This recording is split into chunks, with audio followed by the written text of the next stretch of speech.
Hello, fellow tree enthusiasts. This slide share features the act of girdling. No, not wrapping a woman around her waist and tightening as much as humanly possible, but girdling as it pertains to trees.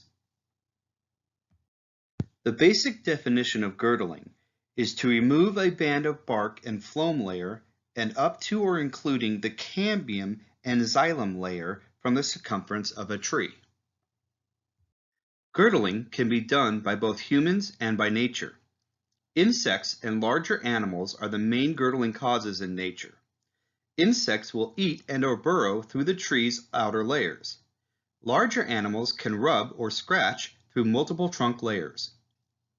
Elk and deer rub their antlers, while bears and cougars use their claws.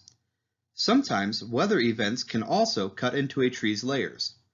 Many times, large animal and weather-related girdling events do not result in the death of a tree. Insects, however, kill tree limbs often, and sometimes the whole tree.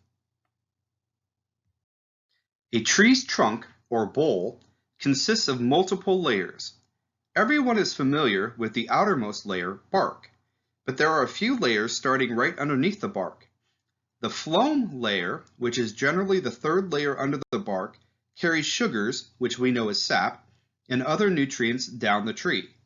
The cambium lies below the phloem. Next comes the xylem layer. This is the layer that brings nutrients up the tree from the roots.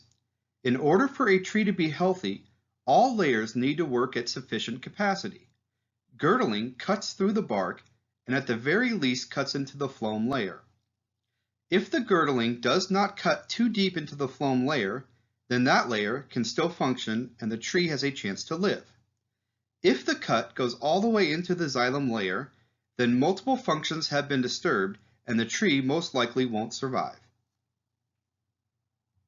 Trees that survive a girdling event will cover up the damaged area with new layers and bark. Since the phloem layer is always cut during a girdling event, and because it carries nutrients down, there is a buildup of material just above the cut. When the cut is healed up, there will be a bulge present above the cut spot. When humans girdle a tree, it is to either kill the tree or to simply distress the tree. Generally, when a tree is in distress, it will release a stress crop of cones or seeds.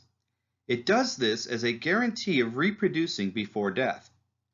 If a tree is girdled properly, it will survive this distressing, and it can be done again in future years. This practice is common among fruit tree owners who want to produce a larger than normal crop for a year. This practice is also done by conifer seed farms. When a conifer is distressed, it will produce stress cone crop. There can be up to 4 or more times the normal amount of cones produced. This is one of the primary ways nursery saplings are created. They can be used for forest replanting, parks, or for a homeowner's yard. Thank you for listening today.